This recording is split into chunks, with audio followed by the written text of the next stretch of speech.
बड़ी खबर आ रही है। पहलगाम हमले से जुड़ी हुई जानकारी आपको दे देते हैं। पहलगाम हमले की जांच एनआईए ने अपने हाथ में ली है। एनआईए ने केस रजिस्टर कर लिया है, यानी अब ऑफिशियली इस मामले की जांच एनआईए ने शुरू कर दी है। पहलगाम आतंकी हमले के बाद से एनआईए की टीम वारदात वाली जगह पर पहुंची। पहलगाम में जाकर एनआईए की टीम ने दौरा किया था। आधिकारिक रूप से एनआईए की एफआईआर पर अब जांच होगी और तमाम एजेंसियां एनआईए का सहयोग करेंगी। सीधे आपको लेकर चलेंगे। अंकित गुप्ता इस वक्त हमारे साथ मौजूद हैं। अंकित, एनआईए की तरफ से अब मामला दर्ज भी कर लिया गया है, मतलब एक तरीके से आधिकारिक तौर पर जांच एनआईए के हाथ। अंकित,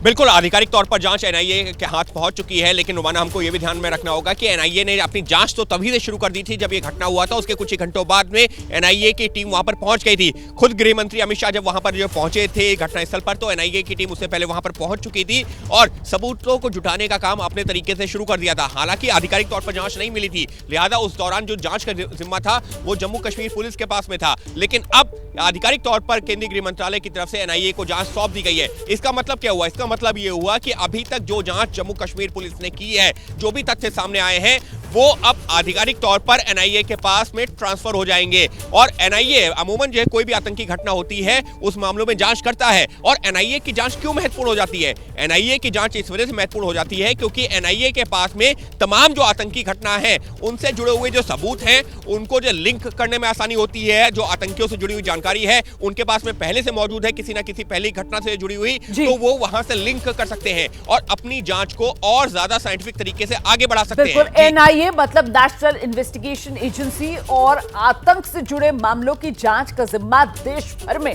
एनआईए का ही है। और ऐसे में पहलगाम में जो आतंकवादी हमला हुआ, अब उस मामले को दर्ज कर आधिकारिक तौर पर एनआईए की जांच शुरू। हालांकि जैसे अंकित बता रहे थे कि जब हमला हुआ उसके अगले ही दिन सुबह का वक्त था। तस्वीरें एबीपी न्यूज पर मैंने आपको दिखाई थी कैसे एनआईए के अधिकारी मौके पर मौजूद थे, पहलगाम पहुंच गए थे और जांच तभी से चल रही है। इस बीच पहलगाम में आज की तस्वीर क्या है, सीधे आपको लेकर चलेंगे। अहमद बिलाल इस वक्त हमारे साथ मौजूद हैं। जानते हैं अहमद बिलाल से पहलगाम का हाल आज की सुबह कैसी है। बिलाल, जरा तस्वीरें भी दिखा दीजिएगा।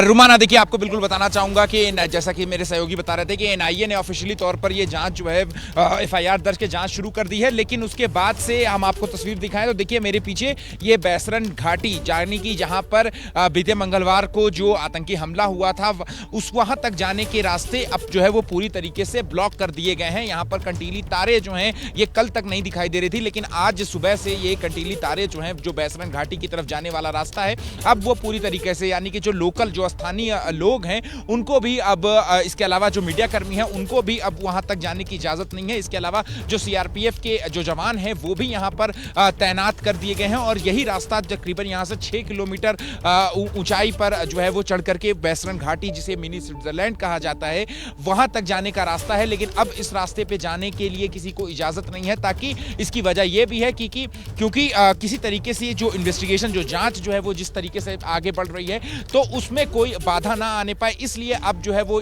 उस रास्ते तक किसी को जाने की इजाजत नहीं है। इसके अलावा मैं आपको पहलगाम के शहर की अगर मैं आपको तस्वीरें दिखाऊं तो शहर में अभी भी इक्का दुक्का जो टूरिस्ट हैं वो ही यहाँ पर जो है वो देखने को मिल रहे हैं। दुकानें भी जो है वो पूरी अभी नहीं खुल पाई हैं, कुछ दुकानें ही जो है वो खुल पा रही हैं। और इसके अलावा हमने कुछ होटलियर से भी बात की थी, उनका भी साफ तौर पर ये कहना है कि जिस तरीके से जो टूरिस्ट हैं, जो सैलानी हैं, वो इस आतंकी हमले के बाद पहलगाम का रुख नहीं कर रहे हैं, तो ऐसे में जो है उन्हें होटल भी बंद करना पड़ रहा है। तो कहीं ना कहीं जो रिपरकशंस हैं इस आतंकी हमले के, अब वो भी यहां पर दिखने लगे हैं। क्योंकि जो सैलानी है, पहलगाम एक बहुत ही जो पॉपुलर टूरिस्ट स्पॉट हुआ करता था, जो भी जम्मू कश्मीर आता था उसकी कोशिश यही रहती थी कि पहलगाम के दीदार हो जाएं। लेकिन अब इस आतंकी हमले के बाद क्या बदला है उनके लिए कि अब पहलगाम में जो सैलानी है उनका आना जो है वो बेहद कम हो गया है।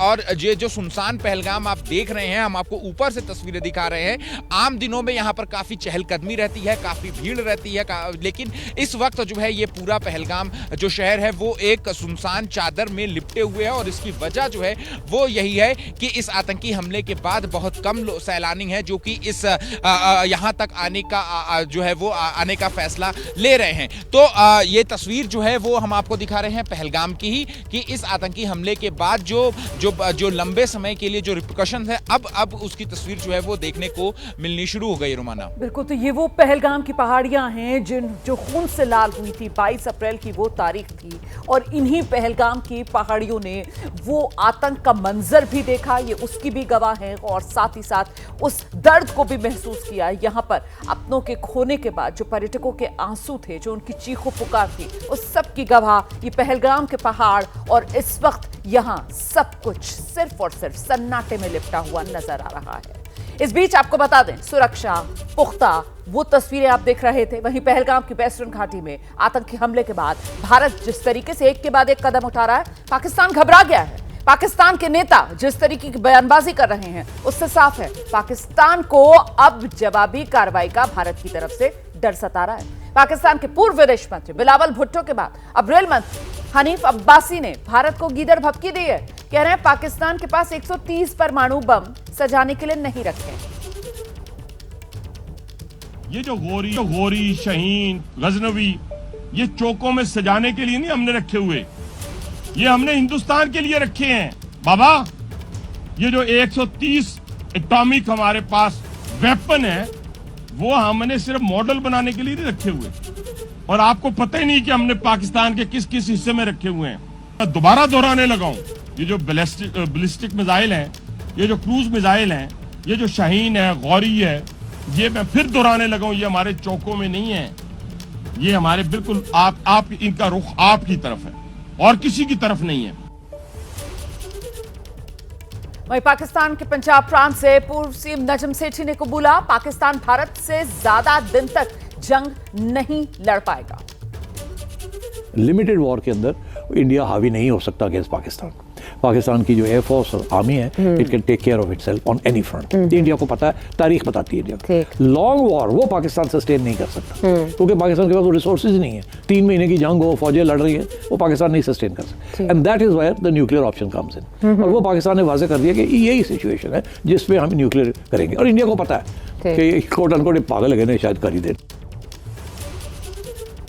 तो ये पाकिस्तान की तरफ से जिस तरीके की गीदड़ भभकियां आ रही हैं वो भी हम आपको सुना रहे हैं, क्योंकि पाकिस्तान को पता है उसने जो कुकर्म किया है, जो आतंकवाद का दंश भारत ने सहा है, भारत छोड़ेगा तो नहीं। ये नया हिंदुस्तान है, छेड़ोगे तो छोड़ेगा नहीं। फिलहाल बहुत धन्यवाद हमारे सभी सहयोगियों का हमारे साथ बने रहने के लिए।